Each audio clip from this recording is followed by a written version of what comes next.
Assalamualaikum warahmatullahi wabarakatuh. Selamat datang di channel saya, Imam Dwi Jaya Tanjung. Pada video kali ini kita akan membahas tentang unit control. Sebelumnya saya katakan bahwa video kali ini diperuntukkan untuk memenuhi tugas dalam mata kuliah Organisasi dan Arsitektur Komputer. Baiklah, langsung saja kita masuk kepada pembahasannya. Yang pertama kita harus mengetahui apa itu definisi dari unit control. Unit control merupakan otak ataupun pusat syaraf dari hardware komputer. Unit control mengawasi pelaksanaan siklus instruksi dan membangkitkan sinyal-sinyal kontrol yang relevan pada saat yang tepat, supaya mikrooperasi yang tepat dapat dikerjakan pada CPU. Unit-unit eksternal lainnya seperti memori dan I/O controller device. Unit control dirancang untuk suatu organisasi, datapad, spesifik ataupun alur register dan sebagainya. Bagian ini membahas operasi unit control dan kedua teknik perancangan unit control, yaitu hardware dan microprogramming. Selanjutnya, cara kerja dari unit control.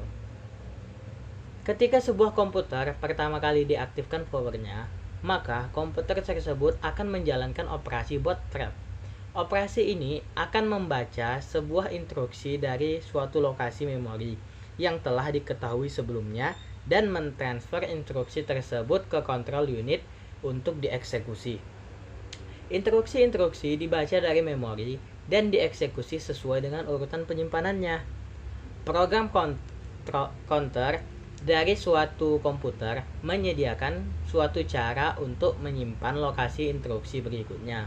Urutan eksekusi berubah dengan memindah lokasi instruksi baru ke program counter sebelum pembacaan atau fetch instruksi dikerjakan.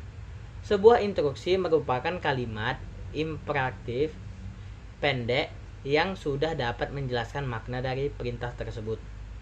Keterangannya adalah, jika suatu instruksi terdiri dari subjek atau komputernya, verb ataupun suatu kode operasi yang mengidentifikasi pekerjaan apa yang akan dilaksanakan, dan objek ataupun operands yang mengidentifikasi nilai data ataupun lokasi memori.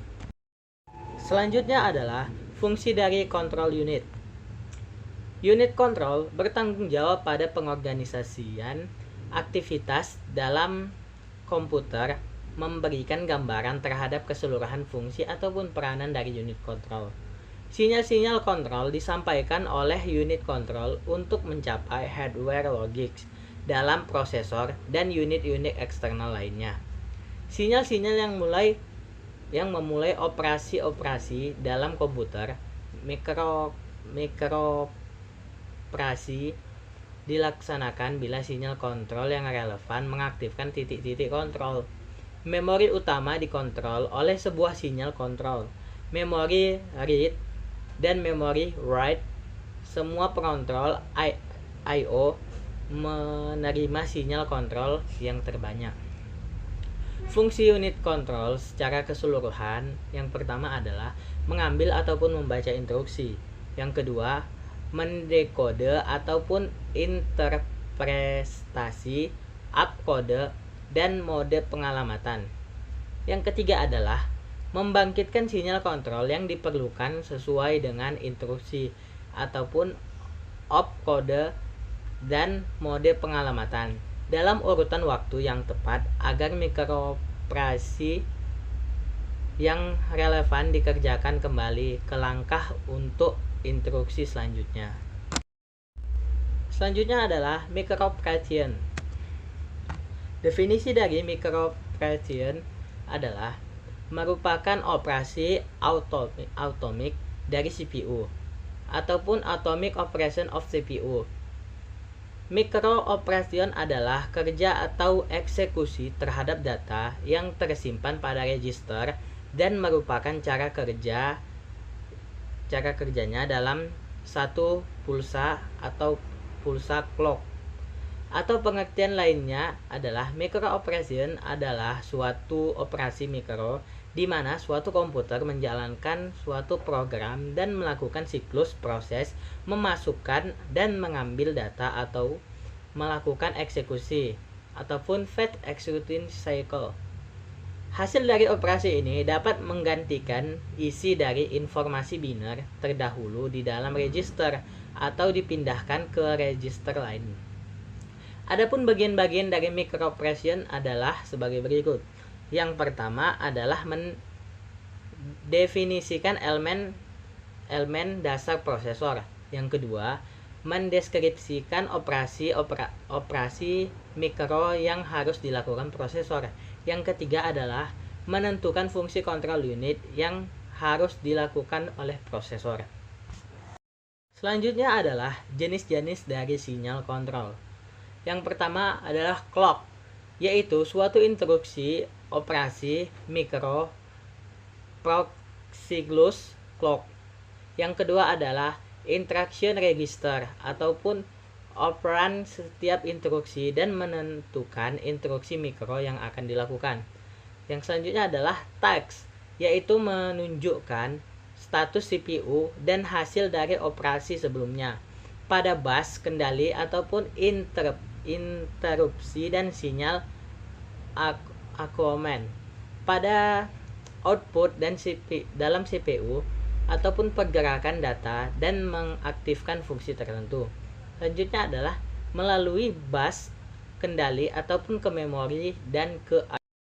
Selanjutnya adalah jenis-jenis dari control unit.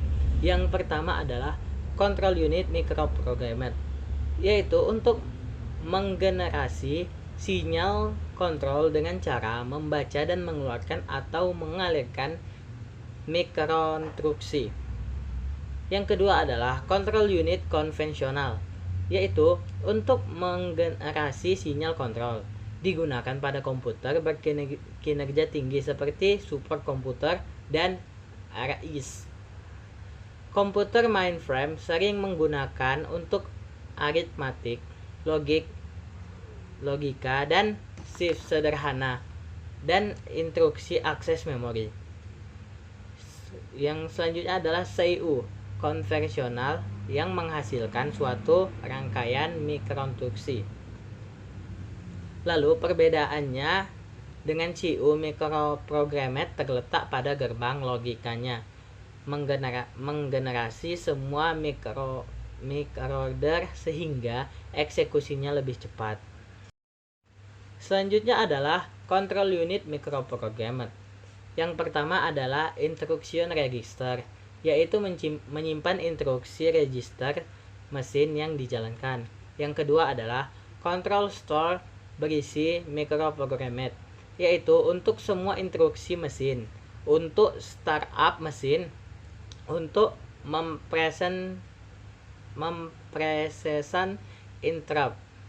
Yang ketiga adalah address computing creating, yaitu menentukan alamat control store dari mikroinstruksi berikutnya yang akan dijalankan.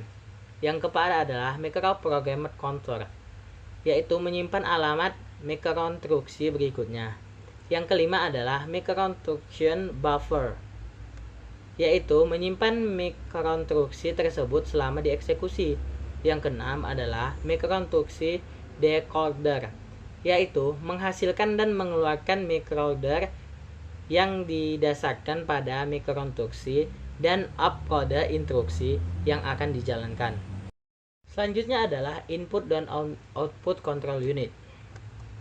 Input dari control unit adalah yang pertama adalah clock, yaitu berfungsi untuk sinkronisasi operasi pada komponen. Yang kedua adalah flag. Flag ini diperlukan unit control untuk mengetahui status CPU. Flag diset ALU sebagai hasil dari suatu operasi, misalnya overflow. Flag diset 1 bila hasil komputasi melampaui panjang register tempat flag disimpan. Yang ketiga adalah instruction register, menggunakan opkode untuk menentukan operasi mikro yang akan dilakukan selama siklus eksekusi. Sinyal kontrol dari bus control memberi jalur ke unit kontrol untuk sinyal-sinyal tertentu seperti sinyal interrupt dan sinyal acknowledgement. Selanjutnya adalah output dari control unit. Yang pertama adalah sinyal kontrol di dalam CPU ataupun control signal with CPU. Output ini terdiri dari dua macam sinyal, yaitu yang pertama sinyal-sinyal yang menyebabkan perpindahan data antar register. Yang kedua adalah sinyal yang dapat mengaktifkan fungsi ALU yang spesifik.